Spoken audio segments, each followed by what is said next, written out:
تو اللہ پاک جل شانہ نے فرمایا میرے بندے ہر حال میں ڈر، ہاں تیری ساری چلاکیوں کو میں جانتا ہوں، تیری ساری ہوشیاریوں کو میں اچھی طرح جانتا ہوں۔ فرمایا وہ دن دور نہیں، آیا وقت قیامت کا، آیا، کوئی کسی کے کام نہیں آئے گا۔ فرمایا ان وعد اللہ حق فلا تغرنکم الحیات الدنیا۔ دنیا نے پھنسا لیا، چہل پہل میں پھنس گئے، اس کے رنگ روغن میں لگ گئے، اس کی زیب و زینت میں لگ گئے، رات اسی کی سوچ ہے، دن میں اسی کا فکر ہے، اور مرنے کا کسی کو بھی فکر نہیں۔ قرآن کریم کے آخری سورت کا آخری لقمان کے آخری آیتوں میں عجیب مضمون رکھا ہے۔ فرمایا ان اللہ عندہ علم الساعۃ وینزل الغیث۔ قیامت کا ٹھیک وقت اللہ کے سوا کوئی نہیں جانتا، کسے معلوم ہے ابھی اگلے منٹ میں کیا ہو جائے گا، سیکنڈ میں کیا ہو جائے گا۔ اچھا ایک بات میرے ذہن میں آئی، یہ بڑے بڑے لوگ آپ کو ملیں گے دیہاتوں میں بھی، بازاروں میں بھی، شہروں میں بھی، فلانا بزرگ غیب کی باتیں بتایا کرتا تھا، فلانا ولی یوں بتایا کرتا تھا۔ کبھی یہ بھی تو پوچھنا کہ اس ولی نے کبھی یہ بھی بتایا کہ میں مروں گا کب، کس دن مروں گا؟ جب اپنی موت کا پتہ نہیں تو اور کسی چیز کا کیا پتہ ہے؟ صرف اٹکل بچوں تیر لگانے والی بات ہے۔ ابھی چند مہینے ہوئے یہاں میرے پاس چند نوجوان آئے ملتان شہر سے اور کہنے لگے کہ 25,000 کی چوری ہو گئی ہے، بتا کدھر کون لے گیا، کدھر لے گیا۔ میرے پاس آئے یہاں، میں نے کہا بتا دوں گا پر آدھے لوں گا۔ کہنے لگا نہیں نہیں دیکھنا جی اتنا تو نہ کرو۔ اور میں نے کہا وہ سارے ہی چلے گئے یار، یقین کرو میں یہاں چارپائی میں بیٹھا ہوں دروازے کے باہر، عصر کے بعد پوری پارٹی آئی اسی شہر کی کہ 25,000 روپیہ گم ہو گیا ہے، بتا کدھر گیا ہے۔ سب لوگ کہتے ہیں قاری حنیف بتاتا ہے، سنو قاری حنیف بتاتا ہے، یقین کرا دوں گا میں۔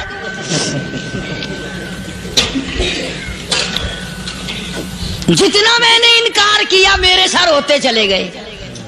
اخیر میں نے بکواس کر دی، میں نے کہا اچھا بتاؤں گا پھر آدھے لوں گا۔ کہنے لگے نہیں، تماشا دیکھا، یعنی اندازہ لگاؤ کہ ہم شہر سے سن کر آئے ہیں کہ قاری حنیف چوریاں بتاتا ہے۔ اللہ غنی، کس کو معلوم ہے کہ ابھی کیا ہو جائے گا؟ اللہ پاک نے کسی کو نہیں بتایا۔ فرمایا ان اللہ عندہ علم الساعۃ وینزل الغیث۔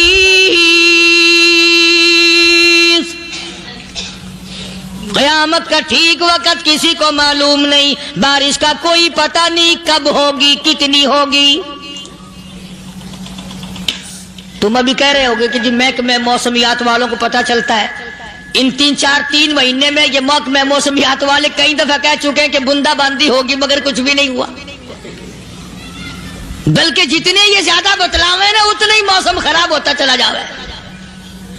پچھلے سال انہوں نے روئی کی گانٹھوں کی گنتی بتائی کہ اتنی کپاس پیدا ہوگی ملک میں، اتنی روئی کی گانٹھ بنے گی، اتنی باہر بھیجیں گے اور اتنی اپنے گھر رکھیں گے۔ ذرا پوچھو تو صحیح ذمہ داروں سے سر کھجاتے پھرے کہ کھاد کے پیسے بھی واپس نہیں ہوئے۔ بھلے کسی کو کیا پتا کہ ابھی کیا تھا اور ابھی کیا ہو جائے گا، کل کیا ہوگا، پرسوں کیا، ایک اللہ کی ذات جانتی ہے۔ فرمایا وَيُنَزِّلُ الْغَيْثَ، کوئی نہیں جانتا بارش کب ہوگی، کتنی ہوگی، کہاں تک ہوگی، کس قدر ہوگی، کس طرف میں ہوگی، کہاں نہیں ہوگی۔ وَيَعْلَمُ مَا فِي الْأَرْحَامِ، کوئی نہیں جانتا عورت کے پیٹ میں کیا ہے، لڑکا ہے کہ لڑکی۔ باپ کو پتہ نہیں، ماں کو پتہ نہیں، دادی کو پتہ نہیں، نانی کو پتہ نہیں۔ یوں کہ کسی کو پتہ ہو یا نہ ہو، حضرت صاحب کو پتہ لگ جاتا ہے۔ حضرت صاحب کو کیوں؟ حضرت صاحب ٹھڈ دے اندر وڑدا ہوندا ہے۔ تماشا دیکھ، کوئی کسی کو پتہ نہیں چلتا۔ اور خدا نے اپنی خدائی کسی کو تقسیم کر کے دینی نہیں. لم یلد ولم یولد. نہ میرے ماں باپ، نہ میں کسی کا باپ، نہ میری اولاد، نہ میں کسی کی اولاد. اللہ الصمد، بے نیاز، بے مثل، بے مثال ہوں. ہمیشہ سے ہوں اور ہمیشہ رہوں گا. شام میرے محتاج ہو، میرے دروازے کے گداگر ہو، میرے دروازے کے فقیر ہو، میرے دروازے کے دستے نگر ہو. آؤ مانگو کھاؤ، موت آئے مر جاؤ. اگر اکڑو گے فرمایا پھر میں نے بڑی بڑی سزائیں دی ہیں لوگوں کو. ہاں ہاں، میں تو توبہ بھی منہ سے نہیں نکلنے دیتا. کلمہ تو کلمہ ہائے نہیں کرنے دیتا میں. جب میں موت کا پیغام دوں یکدم دل کی حرکت بند ہو جاتی ہے. ہائے بھی نہیں، اوئی بھی نہیں، اف بھی نہیں، کچھ بھی نہیں. فرمایا وَيَعْلَمُ مَا فِي الْأَرْحَامِ. کسی کو پتہ نہیں عورت کے پیٹ میں کیا چیز ہے. دیکھو نا، جس نے 9 مہینے بچہ پیٹ میں رکھا، جب بچہ پیدا ہوتا ہے نا خود ماں بھی کان لگاتی ہے، بتائیں گی لڑکا ہے کہ لڑکی ہے. بےتابی سے انتظار کرتی ہے، بڑی بے قراری سے انتظار کرتی ہے عورت کہ یہ دائی بول لے، کوئی اور پاس والی بول لے، کوئی اور چھوٹی بڑی گھر کی عورت بول کے بتائے کہ لڑکا ہے کہ لڑکی ہے. اور جس نے 9 مہینے پیٹ میں رکھا، جب اس کو پتہ نہیں تو پرلی طرف بیٹھے ہوئے حضرت صاحب کو پتہ کیسے چل گیا. وَيَعْلَمُ مَا فِي الْأَرْحَامِ. زیادہ سے زیادہ تمہیں یہ کہیں گے جی فلاں بزرگ نے دعا کی تھی اللہ میاں لڑکا دے گا، لڑکا ہو گیا. ٹھیک ہے، دعا تو بھی مانگ، بزرگ بھی مانگے، پیر بھی مانگے، فقیر بھی مانگے، عالم بھی مانگے، ماں بھی مانگے، باپ بھی مانگے، خاندان سارے مانگو. بات یہ ہے مانگو تو سارے، پر یوں کہو دینے والا وہ ایک ہے بس. یہ ہے اصل بات. اور مانگنے کی تو کوئی کسی کی وہ نہیں. امام الانبیاء محبوب کبریا حضرت محمد مصطفیٰ صلی اللہ تعالی علیہ وسلم سیدہ عائشہ صدیقہ رضی اللہ تعالیٰ عنہ فرماتی ہیں میں سوئی ہوئی تھی، اچانک میری آنکھ کھلی، میں نے کالی کملی والے کو سجدے میں دیکھا. رو رہے ہیں، دعائیں مانگ رہے ہیں، رو رہے ہیں. حضرت عائشہ فرماتی ہیں اللہ اکبر، فرماتی ہیں اتنے روئے سرکار مدینہ صلی اللہ علیہ وسلم، سانس رک گیا، سانس گھٹ گیا آپ کا. حضرت عائشہ فرماتی ہیں میں اپنا جگر پکڑ کے بیٹھ گئی، کہیں آج بیوہ تو نہیں ہو جاؤں گی.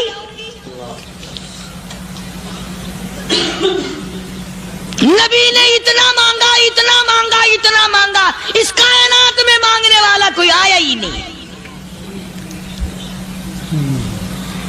ہر آن مانگا، ہر لمحہ مانگا، ہر گھڑی مانگا، اور اتنا مانگا. میری بات لکھ کے لے جاؤ انشاءاللہ، کچی پکی بات نہیں.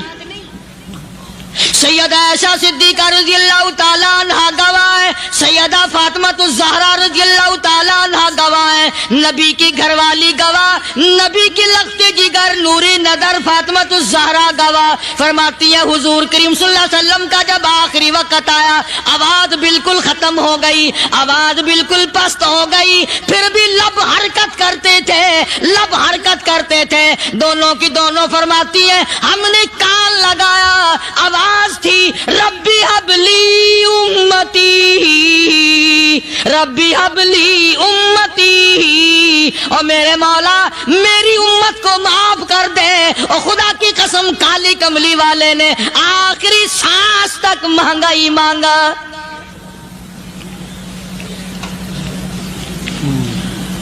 چاہے تیرے لیے مانگا، امت کے لیے مانگا، مگر ہر وقت مانگا. اور یوں فرمایا کہ میدان حشر میں جب لوگ چاروں طرف سے پریشان ہو کر، عاجز ہو کر، تنگ ہو کر، دھکے کھا کر، ذلیل ہو کر، انبیاء علیہ الصلوۃ والسلام کے مشورے سے جب حضور کریم صلی اللہ علیہ وسلم کے دربار میں آئیں گے، مشکاۃ شریف میں حدیث موجود ہے، ارشاد حضور کریم صلی اللہ علیہ وسلم کا، فرمایا لوگ مجھے سفارش کے لیے کہیں گے اللہ اکبر، اللہ اکبر کبیرہ. تو یوں فرمایا یہ نہیں فرمایا کہ میں اللہ میاں کو ٹیلی فون کروں گا کہ دیکھنا ذرا خیال کرو امت آ رہی ہے میری، یا امت کو یہ کہے کہ رکا لے جاؤ. بلکہ یوں فرمایا جیسے امت آ کر کے مجھے پریشان کرے گی میں سجدہ کروں گا، میں سجدہ کروں گا، اس وقت بھی سر میرا در تیرا، جھولی میری عطا تیری۔ اور حدیث پاک کا اگر مضمون پڑھ کر دیکھو سارے مضامین حل ہو جائیں۔ یوں فرماتے ہیں خود حضور کریم کہ میں اتنا لمبا سجدہ کروں گا اس وقت قیامت میں، اتنا لمبا سجدہ کروں گا کہ 7 دن 7 راتیں کا وقت 1 ہفتے کے برابر وقت لگ جائے گا، میں سر سجدے سے نہیں اٹھاؤں گا۔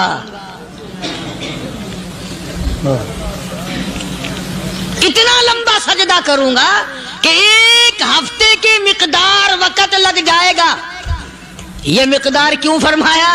قیامت کا دن ہے نا، دن ڈھلنا نہیں، چھپنا نہیں، رات آنی ہی نہیں، رات تو ہے ہی نہیں نا، اس لیے فرمایا 1 ہفتے کی مقدار دن لگ جائے گا، وقت ختم ہو جائے گا پورا ہفتے کے برابر۔ اس کے بعد اللہ پاک مجھے فرمائیں گے ارفع راسک یا محمد صلی اللہ علیہ وسلم، میرے محبوب سر اٹھاؤ،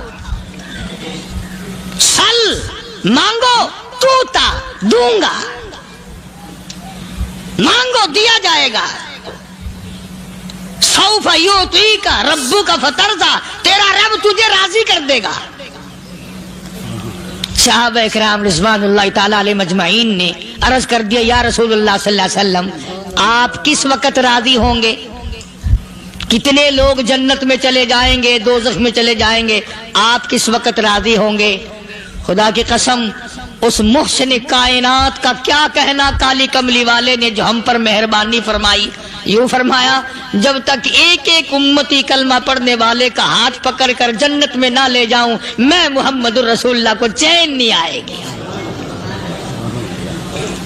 ایک ایک کو لے جاؤں گا اور چین نہیں آئے گا مجھے اس وقت بھی۔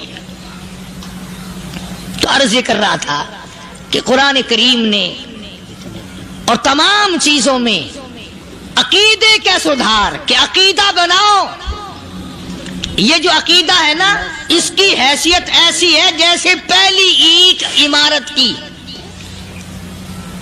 اگر اینٹ ٹیڑھی ہو گئی تو ساری عمارت ٹیڑھی ہو جائے گی، اگر عقیدہ صحیح نہیں تو سارے اعمال ٹیڑھے ہو جائیں گے، اور اگر عقیدہ صحیح ہے تو اعمال بھی اور تمام افعال بھی اخلاق بھی تمام کی بنیاد جو ہے وہ صحیح رہے گی اور اچھی توفیق ہوگی۔ یہ عربی کلمہ ہے، آپ اور میں اگر کلمے کا معنی سمجھ لیں پھر بھی بات بنتی ہے۔ یہی تو معنی لا الہ الا اللہ، کوئی نہیں بگڑی بنانے والا، کوئی نہیں حاجت روا، کوئی نہیں مشکل کشا، کوئی نہیں تیرا ہاتھ پکڑنے والا، کوئی نہیں مجھے اور آپ کو اولاد دینے والا، کوئی نہیں بیوی بچے دینے والا، کوئی نہیں یہ ہر روز روٹی کھلانے پانی پلانے والا اس کے سوا کوئی نہیں الا اللہ، ایک اللہ کی ذات ہے۔ اور فرمایا کہ یہ بتایا کس نے کہ یہ سب کچھ کرنے والا کون ہے؟ محمد الرسول اللہ صلی اللہ علیہ وسلم، کہ ہمارے آقا اور مولا حضرت محمد الرسول اللہ صلی اللہ علیہ وسلم نے بتایا۔ تو قرآن کریم کی ان آیتوں نے وضاحت کر دی وما تدری نفس ماذا تکسب غدا، کسی کو پتہ نہیں کل کیا ہو جائے گا، صبح کو کیا ہو جائے گا، شام کو کیا ہو جائے گا۔ وما تدری نفس بأي أرض تموت، کوئی نہیں جانتا موت کس جگہ پہ آئے گی۔ کسے معلوم ہے کہ میری قبر کہاں بنے گی؟ کوئی نہیں جانتا میرے اس بدن کو جانور کھا جائیں گے۔ کسی کو علم نہیں ہے کہ قبر کا گڑھا ملے گا کہ نہ ملے گا، کفن ملے گا کہ نہ ملے گا، نماز جنازہ نصیب ہوگی کہ نہ ہوگی، غسل نصیب ہوگا کہ نہ ہوگا، کوئی نہیں جانتا۔ کلمہ پڑھتے موت آئے گی یا کنجری کے گانے سنتے گاتے موت آئے گی؟ کس کو علم ہے کہ آخری کلام جو دنیا میں ہوگا وہ درود پاک ہوگا یا قرآن کریم ہوگا یا دعا ہوگی یا استغفار ہوگا، اور یا گالی منہ سے نکلے گی دم نکل جائے گا۔ کسے معلوم ہے؟ اس لیے فرمایا وما تدری نفس بأی ارض تموت، کوئی نہیں جانتا موت صبح آئے گی یا شام آئے گی، بیوی بچوں کے سامنے آئے گی یا اسپتال میں، کوئی پاس ہوگا بھی یا کہ نہیں جس وقت موت آئے گی کسے معلوم؟ سجدے میں آئے گی یا کنجری کی گود میں آئے گی کیا پتا، فلم میں آئے گی یا مسجد میں آئے گی۔ پچھلے دنوں ایک جگہ ایک آدمی نے صبح کی اذان دی، بڑی اچھی اذان دیا کرتا تھا، اللہ کا نام بلند کیا، زمین پہ بیٹھا اور ختم۔ فجر کی اذان دی، جو سنے انہوں نے کہا یار ابھی تو اذان دی تھی، بس اللہ کی طرف لوگوں کو بلایا اور خود دنیا سے رخصت ہو گیا۔ ہاں کسی کی موت یوں بھی آیا کرتی ہے، کسی کی سجدے میں آ جاتی ہے، کسی کی مراقبے میں آ جاتی ہے۔ اللہ اکبر۔ کسی کی نماز میں آئے، اللہ کی طرف دھیان لگے ایسا لگے کہ لگی جائے وہ چلا ہی جائے۔ ہمارے استاد محترم مولانا عبد الخالق صاحب رحمۃ اللہ علیہ یا کبیر والے میں تھے، بہت بڑے عالم، جید عالم، سمندر تھے علم کے۔ بس صبح کی نماز کے بعد مراقبے میں بیٹھے، اللہ اللہ کر رہے ہیں، بس جیسے اتحیات میں بیٹھتے ہیں نا اسی طریقے سے بیٹھے تھے۔ دن چڑھ گیا، بھتیجے نے آ کر کے کہا حضرت ناشتہ تیار ہے، جواب کوئی نہیں۔ پھر کچھ دیر کے بعد آیا کہ حضرت ناشتہ تیار ہے، جواب کوئی نہیں۔ اور دن چڑھ گیا، ہاتھ لگا کے دیکھا کہ حضرت تو پہنچ گئے اللہ کے یہاں۔ کس حالت میں؟ ایسی اللہ اللہ اللہ سے لو لگائی کہ اللہ ہی کے یہاں چلے گئے۔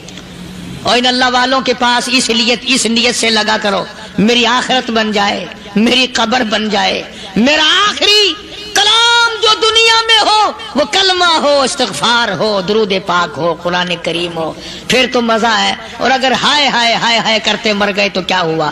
فرمایا ان اللہ علیم خبیر، میں خدا کی ذات تمام چیزوں سے واقف ہوں، مجھے تو پتا ہے نا، تیرے ایک ایک سانس کا پتا ہے، تیری رگ کے ایک ایک خون کے قطرے کا مجھے پتا ہے۔ اسی لیے کہا کرتا ہوں کہ عادت ڈالو درود شریف پڑھتے ہوئے چلنے پھرنے کی، کلمہ کلام پڑھتے ہوئے چلنے پھرنے کی، استغفار کرتے ہوئے چلنے پھرنے کی۔ پہلے زمانے میں جب ٹھوکر لگتی تھی تو لوگ سبحان اللہ کہتے تھے، اللہ اکبر، استغفر اللہ۔ اب گالی منہ سے نکلتی ہے، اب گالی منہ سے نکل رہی، گالیاں بکتے ہوئے لوگ مر رہے ہیں۔ حضرت معاذ بن جبل رضی اللہ تعالیٰ عنہ مدینہ پاک میں بیمار ہے، آخری وقت ہے۔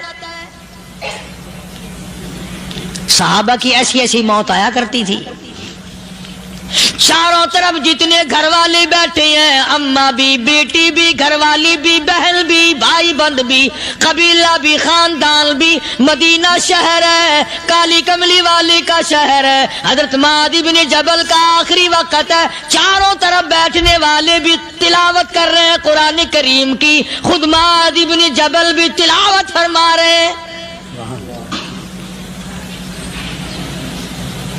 اچانک حضرت معاذ رضی اللہ تعالیٰ عنہ رونے لگے، روئے حضرت معاذ۔ یہ وہ جوان ہے جس کو رخصت فرمانے کے لیے یمن کا گورنر بنا کر کے بھیجا حضور صلی اللہ علیہ وسلم نے۔ حضور صلی اللہ علیہ وسلم اس کو روانہ فرمانے کے لیے کئی میل پیدل تشریف لے گئے۔ ہاں حضور کے صحابہ۔ تو معاذ بن جبل جب رونے لگے تو گھر والوں نے پوچھا کیوں؟ کوئی بیٹھا ہوگا نا، کہنے لگا ڈر گئے، موت سے ڈر رہے ہو، موت سے ڈر کے رو رہے ہو؟ حضرت معاذ کہنے لگے نہیں، موت سے کیا ڈرنا، میں کیوں ڈروں موت سے، اس نے تو آنا ہی آنا ہے، میں نہیں ڈرتا۔ انہوں نے کہا پھر رویا کیوں رو رہے ہو؟ اللہ اکبر. صحابی کہتا ہے میرے دل کی تمنا میرے دل میں رہی, میری آرزو پوری نہ ہو سکی, میری حسرت میرے دل میں رہی, میرا شوق پورا نہ ہو سکا, میری آرزو پوری نہ ہو سکی, میری تمنا پوری نہ ہو سکی. بستر پہ موت آ رہی ہے اس لیے رو رہا ہوں. اے کاش رمضان کا مہینہ ہوتا, میں روزے دار ہوتا, گرمی کا موسم ہوتا, مجھے سخت پیاس لگی ہوتی, کفار سے مقابلہ ہوتا, میدان جہاد اور جنگ ہوتا, میں کئی کافروں کو قتل کر دیتا, پھر وہ مجھے قتل کر دیتے, میری زبان کاٹ لیتے, میری اللہ کے یہاں پیشی ہوتی, میرا رب مجھ سے پوچھتا آج دنیا سے کیا لایا. میں عرض کرتا الہی بولوں کیسے, تیری راہ میں زبان کٹا کے آیا ہوں اور روزہ رکھ کر آیا ہوں, تیرے محبوب کے حوض کوثر کے پانی سے روزہ افطار کروں گا. کہتا اس لیے رو پڑا ہوں کہ بستر پہ موت آ رہی ہے. ڈر کس چیز کا؟ یہ نہیں ڈرا کرتے تھے. حضرت ابو ایوب انصاری سب کہہ دو رضی اللہ تعالی عنہ. اللہ اکبر, کتنا بڑا مقدرہ والا جوان ہے. مدینے پاک میں حضور کریم صلی اللہ علیہ وسلم نے اسی کے یہاں ڈیرا لگایا. آخری وقت ہے, بیمار ہے ابو ایوب انصاری. مدینے سے صحابہ جنگ کے لیے